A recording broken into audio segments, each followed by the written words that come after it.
I try to help girls understand that with modesty, it is a reflection of how our holiness is affecting our dress.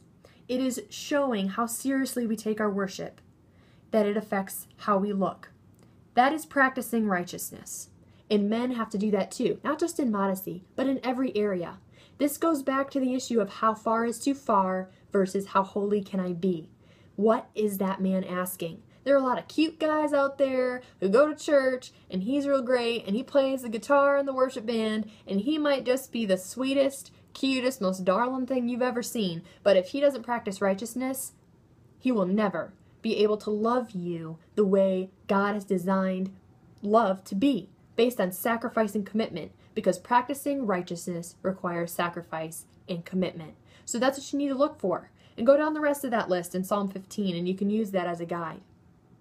Then the one thing I want to do before I move on to the Bible study portion is I want to just flip back to a verse that really covers the first two questions. It's Psalm 25, verses 12 through 15. This is what you need to do if you want guidance concerning anything. We talked a lot about relationships and marriage in this particular video and in every video, because those are the questions that I get, so that's what I answer.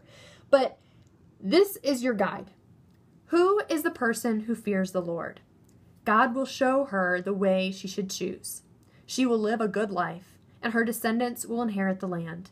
The secret counsel of the Lord is for those who fear him, and he reveals his covenant to them. My eyes are always on the Lord, for he will pull my feet out of the net. Are you in a net of confusion? God will pull your feet out if you keep your eyes on him.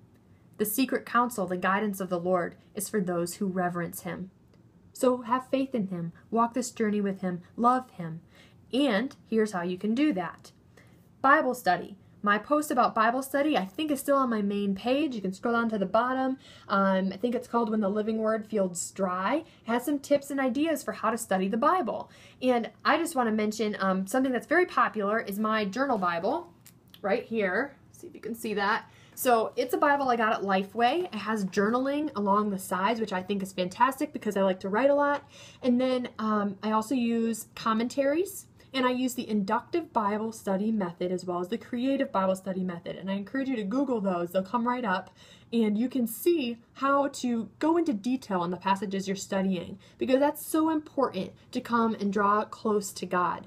And then I'd also encourage starting a prayer journal. Prayer journals are a fantastic way to write down your requests, and then what I do is I write down the answers in red so I can flip back through and see all the answers that God has given in the past years as I have been praying over specific things. It also helps you when you've been, say, praying over a specific job for a season or an answer about something, and then a couple years later you're struggling in that position. You can look back and see, look, I prayed for this and God opened this door, and it helps us to be grateful for where we are.